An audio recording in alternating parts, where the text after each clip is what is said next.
বন্ধুরা, শ্রীমদ্ ভগবদ্গীতার এই পবিত্র গ্রন্থটি বহু শতাব্দী ধরে মানুষকে জীবনের প্রকৃত অর্থ, উদ্দেশ্য, কর্ম সম্পর্কে জ্ঞান দিতে এবং তাদের জীবনের সঠিক পথ দেখাতে সফল হয়েছে।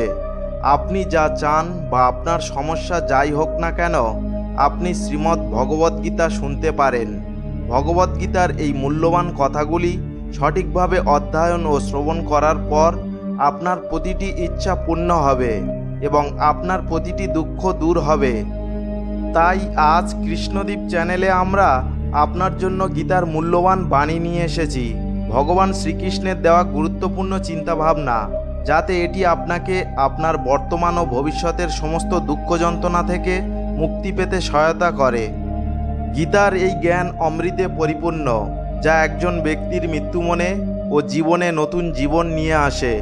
আমি গ্যারান্টি সহকারে বলতে পারি যে এই বাণীগুলি ভিডিওর শেষ অবধি মনোযোগ সহকারে শুনবেন, সে তার প্রতিটি সমস্যার সমাধান পাবে। সে যা পেতে চাইবে সবই পাবে।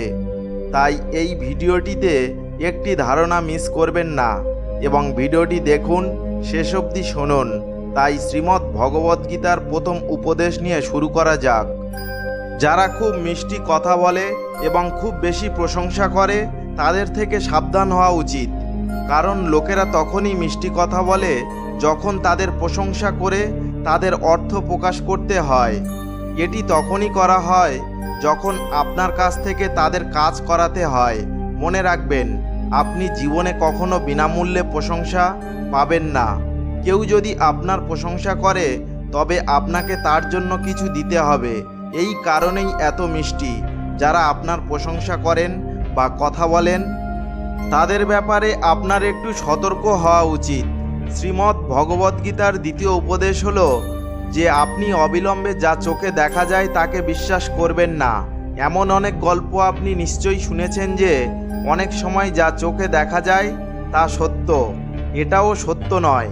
সেই জন্যই বিশ্বাস করার ক্ষেত্রে খুব তাড়াহুড়ো করবেন না। গীতার তৃতীয় উপদেশ হলো, যে ব্যক্তি হালকা আশা নিয়ে কাজ করে তার মন কখনোই শান্ত ও সন্তুষ্ট থাকে না, কারণ তার ইচ্ছা প্রতি মুহূর্তে নতুন শিখরে পৌঁছতে থাকবে। যে ব্যক্তি ফলাফলের আশঙ্কার জন্য কাজ করে, সে কখনোই তৃপ্তি উপভোগ করতে সক্ষম হয় না। তারপর যখন সে তার প্রত্যাশা অনুযায়ী ফল পায় না, তখন সে হতাশ ও দুঃখিত হয়। ভগবান শ্রীকৃষ্ণ অর্জুনকে বলেন, তুমি নিজেকে আমার কাছে সমর্পণ করো, ঈশ্বরের বিশ্বাস রাখুন এবং ফলাফলের কোনো আশঙ্কা ছাড়াই নিঃস্বার্থ, নির্দোষ, পাপহীন এবং নিরপেক্ষ হয়ে আপনার কাজ চালিয়ে যান। আপনার জীবন সুখ এবং তৃপ্তিতে পূর্ণ হবে। দুঃখ আপনাকে স্পর্শ করবে না, আপনি মোক্ষ লাভ করবেন। মানুষ বারবার জন্ম নেয় অসীম বাসনা নিয়ে। আমরা যখন অন্যদের নিয়ে গল্প করি, অর্থাৎ কারোর প্রতি খারাপ ভাবা, খারাপ চিন্তা করা, খারাপ কথা বলা, ঈর্ষান্বিত হওয়া, নিজের ধর্ম কর্তব্য পালন না করা ইত্যাদি দুঃখ কষ্ট ভোগ করতে হয়। যারা এটি করে তারা কখনো মোক্ষ লাভ করতে পারে না। কর্ম ভালো হলে অবশ্যই ফল পাওয়া যাবে এবং কর্ম খারাপ হলে অবশ্যই শাস্তি হবে। আমি অতীত, বর্তমান এবং ভবিষ্যতে ঘটতে থাকা প্রতিটি ঘটনার প্রতিটি ফলাফল দেখতে পাচ্ছি। তাই ফলাফল সম্পর্কে চিন্তা করা বন্ধ করুন এবং আপনার কর্ম সম্পাদন করুন। কাজটি অবিরত করতে থাকুন, তা ভালো হোক বা মন্দ হোক। তারা আপনাকে তাড়া করা বন্ধ করবে না যতক্ষণ না কাজটি করা ব্যক্তি তার ফলাফল না পায়। সাধারণ মানুষ সবসময় সেরা মানুষের দিকে তাকায় এবং তাদের আদর্শ অনুসরণ করে, তাদের মতো হওয়ার চেষ্টা করে। আপনি যেভাবে বিশ্বকে দেখেন, বিশ্ব আপনাকে সেইভাবেই দেখবে। খারাপ অভ্যাস, খারাপ জিনিস এবং বাহ্যিক সৌন্দর্যে মানুষ আকৃষ্ট হয় যখন সে তার ইন্দ্রিয়ের দাস হয়। ছোট্ট একটি জ্বলন্ত প্রদীপের আলো যেমন অন্ধকার দূর করা যায়, ঠিক তেমনি মনের মধ্যে উপস্থিত অজ্ঞানতায় ভরা অন্ধকার ঘরে ইতিবাচক চিন্তার তেল ঢেলে দিলে এবং জ্ঞানের আলো জ্বালিয়ে দিলে অজ্ঞানতার অন্ধকার আপনা থেকেই শেষ হয়ে যায়। শ্রীমদ্ ভগবদ্গীতার চতুর্থ উপদেশ হলো, মানুষের মধ্যে আপনার সমর্থন খোঁজা বন্ধ করুন। আপনার মনের সবচেয়ে বড় দুর্বলতা হলো আপনি অন্যের কাছে সমর্থন খোঁজেন এবং এটি আপনাকে দুর্বল করে তোলে। সমর্থন জিনিসটি নিজের প্রতি আপনার বিশ্বাসকে নষ্ট করে দেয়। যারা মনে করে এটা আমার সাপোর্ট, এটা আমাকে কঠিন সময়ে সাহায্য করবে, তারা সেই মানুষ যারা কঠিন সময়ে সবচেয়ে দুঃখী এবং একা হয়ে যায়। তুমি একমাত্র ঈশ্বর, ভগবানকে আপনার সহায় করুন। দেখুন, যখনই কোনো অসুবিধা আসবে তিনি অবশ্যই আপনাকে সাহায্য করার জন্য কাউকে পাঠাবেন। বিশ্বকে আপনার সমর্থন বানাবেন না। যারা নিজের জন্য সমর্থন খুঁজছেন তারা কিভাবে আপনার সমর্থন হবে? তাই বিশ্বকে নয়, ঈশ্বরকে আপনার সহায় করুন। গীতার পঞ্চম উপদেশটি হলো, রাগ মানুষকে ধ্বংস করে এবং রাগান্বিত ব্যক্তির কোনো বন্ধু নেই। প্রতিটা মানুষ তার কাছ থেকে পালিয়ে যায়, তার সব সম্পর্ক শেষ হয়ে যায়। যে মানুষ তার রাগকে নিয়ন্ত্রণ করতে পারে না সে জীবনে কিছুই সামলাতে পারে না। শ্রীমদ্ ভগবদ্গীতার ষষ্ঠ উপদেশটি হলো, আপনি যদি ভগবানের উপর বিশ্বাস রাখেন এবং তাকে হৃদয় থেকে স্মরণ করেন তবে তিনি অবশ্যই আপনাকে সাহায্য করবেন। তিনি অবশ্যই আসবেন এবং কোনো না কোনোভাবে আপনাকে সাহায্য করবেন। ঈশ্বর আপনার কথা শোনেন কি না তা আপনার বিশ্বাসের উপর নির্ভর করে। কখনো কারোর উপকার করে অনুগ্রহ দেখাবেন না, তা না হলে সেই কর্ম শূন্যের সমান এবং আপনার খ্যাতি অকেজো হয়ে যাবে। আমাদের কখনোই গর্ব করা উচিত নয়। আমরা কত মানুষ বা প্রাণীকে সাহায্য করেছি, কারণ যে এটি করে সে নিজেই ঈশ্বর। আপনি কেবল একটি মাধ্যম। একটি পুতুলের রাগ করা অর্থহীন। আপনি যদি রাগ করে প্রতিক্রিয়া দেখান তাহলে এর অর্থ হলো আপনার ঈশ্বরের তৈরি আইন অর্থাৎ কর্মে বিশ্বাস নেই। মনে কখনো সন্দেহের জন্ম দিও না। এই সন্দেহ মনের মধ্যে ভুল বোঝাবুঝির পাহাড় তৈরি করে, যার ফলে জীবনে সুখ কেড়ে নেওয়া হয়। যদি কেউ আপনার সাথে খারাপ কাজ করে তাহলে কর্ম এবং সময় নিজেই তার হিসেব মিটিয়ে নেয়।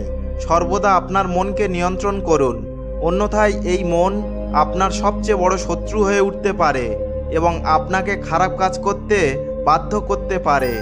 জ্ঞান সর্বদা বুদ্ধির চেয়ে ভালো এবং উত্তম হওয়া উচিত। তাই জ্ঞান অর্জন করতে থাকুন এবং শেয়ার করুন যাতে অন্যের জীবন আরও ভালো হয়। ফলাফলের আকাঙ্ক্ষা ত্যাগ করুন এবং ক্রমাগত কাজ করুন। একমাত্র মানুষই পারে তার জীবনকে আনন্দময় ও তৃপ্তিদায়ক করে তুলতে। যতক্ষণ আপনি আপনার ইন্দ্রিয়গুলিকে আপনার নিয়ন্ত্রণে রাখবেন ততক্ষণ কোনো দুঃখ আপনাকে বিরক্ত করতে পারবে না। আমি যা করেছি বা আমি এমন আকাঙ্ক্ষা তৈরি করেছি তার দ্বারাই শান্তি অর্জিত হয়।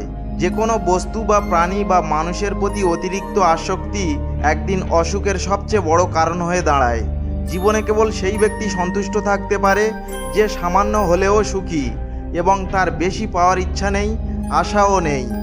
গীতার সপ্তম উপদেশ হলো, আপনার মনকে শান্ত রাখতে শিখুন, কারণ একটি বিচলিত মন আপনাকে দুঃখ ছাড়া জীবনে কিছু দেবে না এবং একটি শান্ত মন আপনাকে জীবনে শুধুমাত্র ভালোবাসা এবং আনন্দ দেবে। অর্থাৎ বিচলিত মন দুঃখের জন্ম দেয় এবং শান্ত মন পরম সুখের জন্ম দেয়। গীতার অষ্টম উপদেশ হলো, কখনো কারোর প্রতি অতিরিক্ত আসক্তি রাখবেন না। দুর্যোধনের পিতা ধৃতরাষ্ট্রের সিংহাসনের প্রতি অত্যন্ত অনুরাগী ছিলেন। তিনি সামনের কিছু দেখতে পাননি এবং সিংহাসনের প্রতি তার অত্যাধিক আসক্তি ও মুগ্ধতা সমগ্র জাতিকে গ্রাস করেছিল, যা অগণিত মানুষের মৃত্যুর কারণ হয়ে দাঁড়ায়। আপনি যখন এইভাবে কারো জন্য পাগল হয়ে যান তখন সেই জিনিসটি পান বা না পান তা অবশ্যই আপনার জীবন নষ্ট করে দেয়। গীতার নতুন উপদেশ হলো, আধ্যাত্মিকতার সাথে সম্পর্কিত আধ্যাত্মিক জ্ঞানই জীবনকে শান্তির দিকে নিয়ে যেতে পারে। লোকেরা যা বলে তার প্রতি আপনি যত বেশি মনোযোগ দেবেন তত বেশি আপনি নিজের উপর বিশ্বাস হারাবেন। তাই নিজের উপর বিশ্বাস রাখুন, নিজের শক্তিতে এগিয়ে যান, নিজের পথ নিজেই নির্ধারণ করুন। জীবনের যে কোনো মুহূর্তে যে কোনো কিছু ঘটতে পারে। জীবন সীমিত, সময় নষ্ট করবেন না। খারাপ বা অতীত স্মরণ করে দুঃখিত হওয়া ভালো। শিখুন এবং আপনার বর্তমান উন্নত করুন এবং একটি ভালো ভবিষ্যৎ তৈরি করুন। কোনো কিছু নিয়ে চিন্তা করবেন না, আপনার কাজ করুন এবং ঈশ্বরের বিশ্বাস রাখুন। কি ঘটবে আর কি হবে না তা ঈশ্বরের উপর ছেড়ে দিন। আপনি যত বেশি চেষ্টা করবেন স্বর্গের পথ তত সহজ হবে। ঈশ্বরের উপর নিজেকে বিশ্বাস রাখুন, প্রতিদিন ভালো কাজ করুন এবং মানুষের ভালো করুন এবং তাদের সঠিক পথ দেখান। জ্ঞানী ব্যক্তি কখনো ইন্দ্রিয় সুখ উপভোগ করেন না। যা হয়েছে ভালোর জন্যই হয়েছে, যা ঘটেছে তা ভালোর জন্যই ঘটেছে এবং যা হবে তাও ভালো হবে। বেদ পুরাণ পাঠ করে কোনো লাভ নেই যদি না আপনি এগুলো আপনার জীবনে বাস্তবায়ন করেন এবং অনুসরণ না করেন। রাবণ অবশ্যই বুদ্ধিমান কিন্তু জ্ঞানী ছিলেন না। তার অভিজ্ঞতা তাকে রাগান্বিত, কামুক এবং অহংকারী করে তোলে, যা তার মৃত্যুর দিকে পরিচালিত করে। পৃথিবীর প্রতিটা জীবকে সমানভাবে দেখা উচিত। শ্রীকৃষ্ণ বলেন, আমার কাছে কেউ কম বা বেশি প্রিয় নয়। যে জ্ঞান শুধু তোমার মধ্যে সীমাবদ্ধ তা অকেজো। যে জ্ঞানে সমাজ বা জগতের কোনো উপকার হয় না, সেই জ্ঞানে কোনো লাভ নেই। অযথা চিন্তা করো কেন? তুমি ভীত কেন? কে তোমাকে মারতে পারে? আত্মা কখনো জন্মায় না এবং কেউ তাকে হত্যা করতে পারে না। এটাই জীবনের চরম সত্য। শুধুমাত্র মানুষের কর্মই মানুষকে ঈশ্বরের কাছাকাছি নিয়ে আসে, বা এটি আপনাকে ঈশ্বরের কাছ থেকে দূরে নিয়ে যায়। তাই সর্বদা ভালো কাজ করুন। এই পৃথিবীতে যখন পাপ, অহংকার ও অধর্ম চরমে, তখন তাদের ধ্বংস করে আমি অবশ্যই ধর্মকে পুনঃপ্রতিষ্ঠার জন্য অবতরণ করি। যে মন জয় করেছে সেই ইতিমধ্যে ভগবানকে পেয়েছে, কারণ সে শান্তি পেয়েছে। সুখ, দুঃখ, ঠান্ডা, তাপ, সম্মান, অপমান, এমন ব্যক্তির মনে কোনো পার্থক্য হবে না। যারা পণ্ডিত তারা জীবন বা মৃত্যুর জন্য শোক করেন না। মানুষ নিজেই আজ মানুষের শত্রু হয়ে উঠেছে। আপনি ব্যবসার দিকে তাকান, সম্পর্কের দিকে তাকান, যে কোনো ক্ষেত্রেই মানুষ মানুষের ক্ষতি করছে। বেড়েছে প্রতিযোগিতা, বেড়েছে চুরি, বেড়েছে অপরাধ। কালযুগের লক্ষণ শাস্ত্রে লেখা আছে যে একদিন মানুষ মানুষকে খাবে। সময় এসেছে, মানুষ মানুষকে খাচ্ছে, একে অপরের ব্যবসা খাচ্ছে একে অপরের কাজ। যে অসুখী তাকে আরও অসুখী করো এবং যে সুখী তাকে কষ্ট দাও। আজকাল এমনই হয়েছে।